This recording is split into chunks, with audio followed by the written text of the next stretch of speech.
Seja bem-vindo ao nosso podcast, aonde você estiver, lavando louça, correndo, fazendo exercício, dirigindo, atenção no trânsito. Obrigado aí pela sua audiência, espero que você tenha um ótimo tempo conosco e que esse podcast agregue muito valor na sua vida. Aqui você vai encontrar de um monte de coisa. Você vai encontrar eu falando aqui sozinho, às vezes compartilhando das coisas que mexem comigo. Você vai encontrar bastante entrevista aqui, eu gosto muito de entrevista. E às vezes você vai encontrar algumas surpresas. Independente do que tiver no episódio que você estiver assistindo ou ouvindo, vai ser bom e eu prometo entregar o meu melhor para você. Então bora para cima, segue a gente aí nas mídias sociais, aonde você quiser me procurar, você vai me encontrar. Vai ser um prazer interagir com você lá também. Bora falar do que importa. Roda o episódio.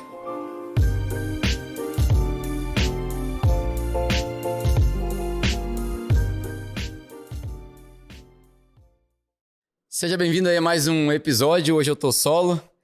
Você vai encontrar outras coisas aqui, entrevistas. Fica à vontade pelo nosso podcast, mas eu quero te agradecer mais uma vez. Obrigado, cara, por você estar aqui com a gente. Seja lá onde você estiver, é muito importante te agradecer pela sua audiência e pela sua participação. Não fica só na audiência, não. Participa, deixe seu comentário aí no YouTube, deixe seu review no Spotify, seja lá onde você consome podcasts também. É importante. Isso ajuda as pessoas a encontrarem o nosso podcast quando você compartilha. Hoje eu quero compartilhar contigo uma ideia meio filosófica. Eu estava conversando com um amigo, falando sobre negócios e modelos de negócio, e aí ele compartilhou comigo esse conceito. Eu achei até muito estranho vindo da parte dele falando de negócios, porque tem muito a ver com filosofia e igreja. Com tudo que eu faço aqui, é muito fácil para mim encontrar similaridades nesses ditados filosóficos. Mas enfim, acompanha essa ideia aí, eu acho que vai te fazer bem, acho que vai agregar valor. A ideia é a seguinte: nascentes, rios e oceanos. Nascentes, rios e oceanos. Na vida, a gente tem a opção, a escolha de emular o comportamento de cada uma dessas coisas que eu falei para você. Nascentes, rios ou oceanos. A gente pode se comportar como uma nascente, como um rio ou como um oceano. Seja lá onde for, isso pode ser na sua família, isso pode ser nos seus relacionamentos. Na verdade, tudo que eu falo aqui, eu acho que dá para encaixar em tudo. Nos seus negócios. Mas vamos lá, características de cada um. Tenta assimilar isso daí nessa alegoria que eu estou tentando fazer para ver se faz sentido para você. A nascente, ela geralmente fica num lugar de difícil acesso. Pouquíssimas pessoas têm acesso à nascente. De lá sai água limpa, porque ela não passou por nenhuma fonte de poluição ainda. É pura, é in natura, mas é pouca. A nascente é pouca. Se eu chegar ali na nascente e se eu começar... Se alguém despejar lixo ou se por alguma razão alguém tampar aquela nascente, acabou. Ela faz falta na hora, é imediato. A nascente é onde tudo começa, mas ela é escassa, ela é de difícil acesso, ela é facilmente violável, se é a nascente. Muitos de nós, a gente age como nascentes de água na nossa vida. Poucas pessoas têm acesso a nós. Aquilo que a gente sabe também, a gente só acumula pra gente, mas a gente não compartilha com ninguém. E aí a gente cresce, estufa, mas isso não abençoa ninguém, isso não passa para frente, isso não agrega valor na vida de ninguém. E a gente é facilmente violável, porque quando você guarda tudo isso para você, às vezes você aprende muito de uma área só e não aprende de outra, você não se diversifica, você não conversa com pessoas de outras áreas. Eu sou um cara que eu gosto de me envolver com gente que não está na minha área. Então, às vezes eu sento com gente que é chefe de cozinha, não é minha área, mas eu quero aprender. Às vezes eu sento com gente que é piloto de carro, eu quero aprender. E às vezes... Muitas das vezes, na verdade, eu tiro lições do piloto do carro, do jogador de tênis, do nadador. Quantas lições eu já não tirei do esporte para compartilhar, tanto na igreja, onde eu pastoreio, nas comunidades que eu me relaciono, onde eu lidero. Porque isso é diversificar, isso é sair da nascente. E a nascente, o próximo estágio de uma nascente, depois que ela corre o caminho que ela precisa correr, que ela vai trilhando o caminho todo, ela se transforma num rio. O rio, geralmente, ele tem águas correntes, né? Características de um rio. A água é corrente, dependendo do tamanho do rio, dependendo da força que foi formada, a corrente leva, ou seja, ele influencia, é isso que eu quero dizer. Se você já saiu do estágio de nascente e já se tornou um rio, você influencia. Algumas pessoas são carregadas na sua força. Dependendo do peso, entre aspas, autoridade da pessoa ou das pessoas que estão ao seu redor, elas vão ser levadas na sua correnteza ou elas vão criar um bloqueio.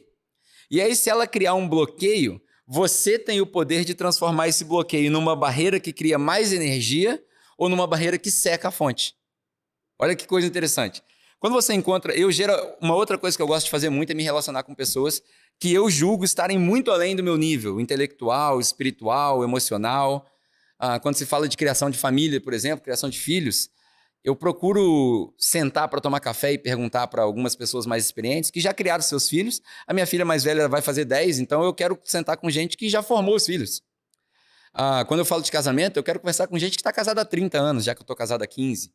Quando eu falo de liderança, de igreja, de negócios, eu quero falar com gente que está liderando negócios, igrejas, seja lá o que for, há 30 anos. Quando eu vou falar de investimento, se eu tenho alguns milhares de reais investidos, eu quero falar com quem tem milhões de reais investidos. Enfim, é muito mais interessante quando você aprende e absorve de tal maneira para você dar um pulo quântico do que pequenos passos. Eu sei que a gente precisa crescer de pequenos passos em pequenos passos, mas chega uma hora na nossa vida que se você não der um pulo, aí já é episódio para um outro podcast, mas se você não der um pulo, não tem progresso. Mas enfim, o rio é assim, o rio é corrente, o rio é de fácil acesso, todo mundo chega no rio.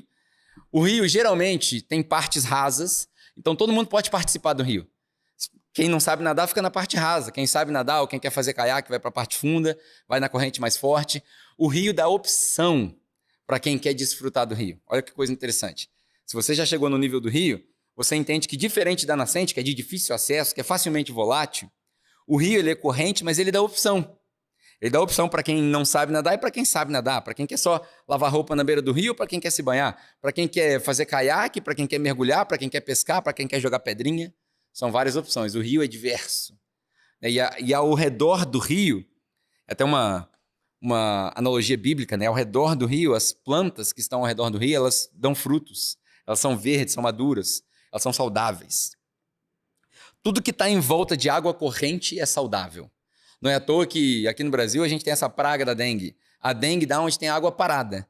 E aí eu volto para aquilo que eu falei da barreira. Toda vez que você encontrar alguém que está num nível muito mais adiantado que você, essa pessoa pode ser uma barreira, ou uma barreira para canalizar essa energia. Literalmente esse é o termo, canalizar. O que é uma hidrelétrica? A hidrelétrica é uma barreira colocada num rio que canaliza aquela energia para transformar em energia elétrica, para abençoar e para agregar valor na vida de mais pessoas. Mas a barreira também pode secar. Você coloca a barreira, a água evapora, não faz nada com ela, fica parada, dá dengue, e aí gera morte. Então a água precisa ser corrente. O que tem tudo a ver com outro episódio do podcast, se você procurar pelo podcast aí, é um podcast com o título Fique Mais Próximo do Sol. Mais Próximo do Sol. É um outro podcast que a gente tem espalhado aí pela plataforma. Mas enfim, esse é o rio. E por último, o oceano. A característica do oceano é que o oceano ele é misterioso. O oceano, a gente tem partes do oceano que até hoje a gente não explorou. Dentro do oceano tem animais, e aí vem a analogia. Alguém que alcançou um nível de um oceano, o Oceano Azul, o livro dos negócios aí tão bem falado, né? Alguém que alcançou essa característica de um oceano, ele é tão profundo, que ele é tão místico, que a criatividade desse cara alcança níveis que você não encontra aonde tem acesso fácil, como no rio. Você precisa ir fundo. Tá aí uma outra analogia bíblica, né? No livro de Ezequiel, quando Ezequiel fala tem águas, esse rio que sai de debaixo do templo, ele tem águas que dão nos tornozelos, no joelho, na cintura, e tem águas profundas. Aí a água profunda, meu amigo, você tem que deixar a corrente levar. É uma analogia interessantíssima que Ezequiel faz com o Espírito Santo, mas a gente pode usar para o nível de conhecimento, a gente pode usar para o nível de sabedoria, para o seu nível de autoridade na área que você está. Enfim, o oceano ele é místico, o oceano ele é de dificílimo acesso. Enquanto a fonte é de difícil acesso, talvez alguns hikers consigam chegar, algumas pessoas que estão fazendo um trek ali consigam chegar. O oceano é de dificílimo acesso. E o oceano, para chegar no oceano, algumas pessoas precisam arriscar a vida. O que eu quero dizer com isso? Que a analogia é essa. É que para você chegar num nível de oceano, você tem que se entregar por inteiro. Você tem que, como a gente diz no mundo dos investimentos, you gotta have skin in the game. Você precisa de colocar a pele em jogo. Você tem que jogar de verdade. Tem que se arriscar. Para você chegar num nível de oceano, você obrigatoriamente tem que ter passado por essas fases. E aí vai o meu fechamento, né, desse episódio do podcast. Qual é o segredo? Todo mundo quer ser um oceano. Só que o oceano ele não nasce assim, ó. Na verdade, o oceano ele é tão místico, tão profundo, pega a analogia aí, ele é tão místico, tão profundo, que nós que estamos em terra firme, na verdade, nós não estamos em terra firme, nós estamos numa camada de terra em cima do oceano, que está boiando. a base do nosso sistema de sobrevivência é o oceano, é a água. O planeta Terra é mais de 70% de água. O seu corpo tem uma porcentagem gigantesca de água, que eu nem sei cientificamente falar qual é a porcentagem do seu corpo que é de água. O seu cérebro é muita água. E é esse monte de água junto nessa camada, isso é o oceano. Nós somos um oceano flutuante em órbita em torno do Sol. Olha que coisa louca. Parece até que eu usei entorpecentes agora, mas isso é o que é fantástico do oceano. Dentro do oceano tem criaturas que ninguém nunca viu. É capaz da gente descobrir vida fora da Terra e não descobrir o que tem debaixo do oceano ainda. Dentro do oceano, debaixo do oceano, tem ouro que ninguém explorou. Tem petróleo que ninguém encontrou. Tem riquezas. Na profundidade de um oceano, tem riquezas imensuráveis. Imensuráveis. Como é que faz para sair da nascente para o oceano? O segredo é progresso. No progresso tem barreira. Tem pedra, tem barro, tem planta, tem mato, tem montanha acima, tem montanha abaixo. Quando começa lá na nascente, a água vem fraquinha. Quando chega no rio, ela alcança uma determinada força. Quando chega no oceano, a principal característica do oceano, que diferencia o oceano do rio e o oceano da nascente. Além do oceano não ser facilmente violável, porque pode derramar óleo e aí passa alguns anos e aquilo ali sai. É óbvio que eu não estou encorajando ninguém a fazer isso e é óbvio que as implicações são muito maiores do que o que eu estou falando. Mas sabe aquele ditado? Isso aí é uma gota no oceano. O que é uma gota no oceano? É que não faz diferença. No oceano, você pode chegar lá e tirar baldes e baldes e baldes de água. Piscinas e piscinas e piscinas de água. Não vai fazer diferença nenhuma. Nenhuma. Por quê? Porque ele é gigantesco, ele é abundante, ele não tem mais escassez como a nascente. E ele não é facilmente violável como o rio. Ele não dá acesso para todo mundo. Mas se você tiver disposição de fazer o caminho da nascente para o oceano, você vai se tornar um ambiente tão abundante que as pessoas vão beber dali e não vai faltar. É daí que Jesus, o maior mestre de todos os tempos, diz que aquele que crê em mim, de dentro dele eu farei fluir fontes de águas vivas. Essa fonte vai se tornando um oceano e aí nós agregamos valor, nós abençoamos outras pessoas. Então, o meu encorajamento para você hoje é que você encare a vida no sentido de criar um progresso intencional de fonte por rio até o oceano. Espero que esse episódio tenha agregado aí valor na sua vida, que faça você se questionar o que você está fazendo agora, o que você está fazendo com o conhecimento que você tem, o que você está fazendo com tudo que você acumulou, o que você está fazendo com aquilo que Deus colocou na sua mão, o universo, seja lá o que for, e como que isso aí está abençoando e agregando valor na vida de outras pessoas. Show? Espero que você tenha gostado. Não esqueça de nos seguir aí nas redes sociais, eu e o meu fiel produtor, tá aqui as mídias sociais. É bom interagir contigo lá, não fica só na audiência, vem participar. Espero que você continue nos ouvindo aí toda semana. Deus te abençoe, um abraço e até a próxima oportunidade, se Deus quiser. Valeu!